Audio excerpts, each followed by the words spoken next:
So, Wheel of Time episode 7 dropped, and this episode in particular is a lot of fun. The previous episode, as some of you might know, received a lot of hate and a lot of bashing.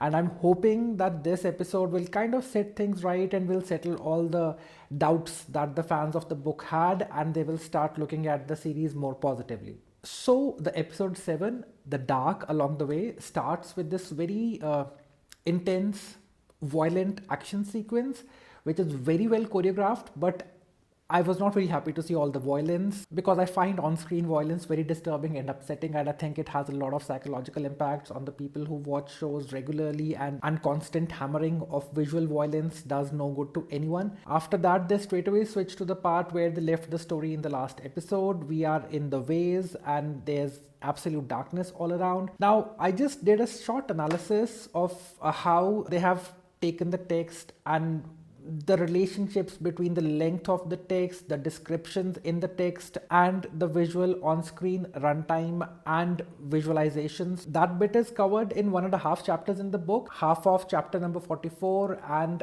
chapter number 45. I'll just read out the names of the chapters as well. So, chapter number 44 is called The Dark Along the Way, and chapter number 45 is called What Follows in the Shadow. In the edition that I have, chapter number 44 is 10.5 pages of print, and the word count for that chapter is 5,305 if I'm not mistaken. And if we do the math, those 5 pages in which the characters are moving through the ways, it roughly comes out to be 2,562. And the word count for chapter number 45 is 5,563. Now this makes a total of 8,125 words. And sorry for being such a geek, but like, let us call it 8,000 words. So 8,000 words from the book has been spread over a screen time of 10 minutes and 40 seconds. Let us call that 10 minutes and 30 seconds. That's like 10.5 minutes. And I think they did it pretty well because it didn't feel stretched. All the information that was to be delivered was delivered. The bits that they added, which were not in the book, were also added very effectively. And I think it was well done.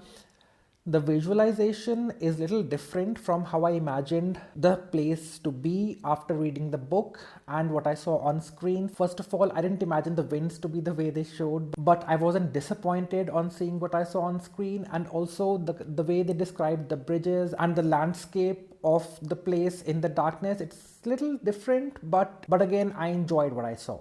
Now they again talk about this idea of their lives being woven together and all of them having this one particular purpose to fulfill on which they don't really have any power or command. Now they call it the weaving of the pattern, the weaving of the fabric, and I particularly find this philosophy very interesting, this idea very interesting, because there's this notion called the spirit of the age, which essentially says that people are not responsible directly for what happens around one time. No one person can bring about a big change or is responsible for anything that happens. There are so many factors which result into particular condition, and it's essentially in not anyone's control. To exemplify this, let us see that we are going through a very strange time. People have become very impatient, and aggression somehow is believed to be the solution for every problem by many people, because of which the kind of political leaders that rule the world today hold the same belief. Now, it will be very unfair to blame those political leaders for whatever is happening, because if people were not as impatient as they actually are,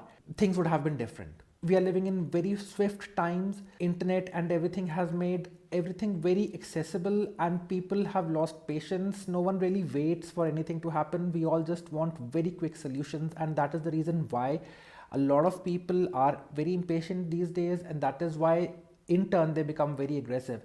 So it's the spirit of the age that is responsible for all of this, and this has happened because so many different interwoven factors, as this series keeps talking about again, and I find this presentation and this explanation particularly very interesting.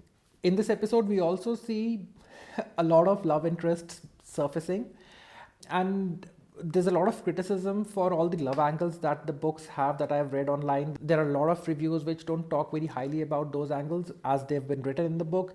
And I'm sorry to say, but the on-screen presentation is also pretty weak. None of those love interests actually come to life, which might have a potential to move you or touch you in any which way. But the angle between Land and Nynaeve is actually coming out pretty well. So that was one romantic angle which I kind of enjoyed watching on screen. There was one very interesting detail which I noticed when Perrin comes and talks to Rand and says whatever he's saying is not true, and there's only one woman that he's ever loved, and that was his wife. Rand's face is covered with Perrin's shadow.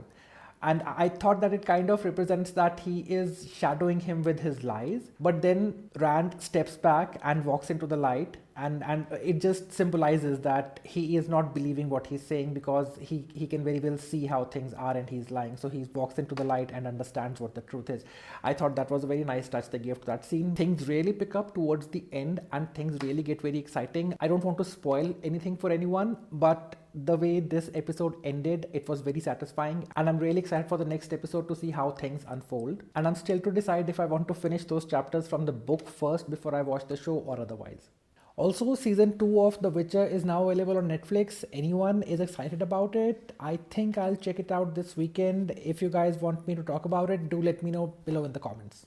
Now, there's been a lot of criticism for this show, and a lot of fans are very upset, and they're saying that they should cancel the show and all of that. And I actually disagree with all of that, because the showrunners have included two people who were a very important part of the series. First, Robert Jordan's wife, Harriet McDowell. She was the one who discovered Robert Jordan. She was the one who encouraged him to write. She was the one who helped him shape up everything through all those years, all those books. She was the editor, and she's kind of responsible for making the books what they actually became and are today. And if she is on board, I don't think it's fair to say that they are not sticking to the real essence, because we have one of the people still alive who actually shaped up the whole world, and if they are approving, if they're a part of the project, I feel things are pretty much in place. And of course, we have Brandon Sanderson, who actually finished the series and wrote the last few books. So if those people are an integral part of the project, I feel that things are in place. And also, when something of this scale, this magnitude is being created, there are so many processes that happen. So at times you drop certain things, and at times you feel, okay, this is not something which is going to fit in the text very well, so let's not do this, let's do something else. So all those notes, all that raw material is definitely very much there with the makers, because if these two people are a part of the show, they must have taken all those things to them, and all those discussions must have happened. Yes, the CGI at times looks cheap. Yes, the lighting can be a lot better, but I would not want them to cancel the show because of these reasons. Alright guys, that's it for today. Have you seen the episode already, or are you still waiting to watch it over the weekend? And if you've seen it, how did you like it? I would love to have a discussion with you guys. And also, I've read the book up till chapter number 45, so if any discussions up till that chapter, I'm open to that as well. See you in the comments, and until next time, keep reading, keep watching, stay healthy, stay safe. Cheers.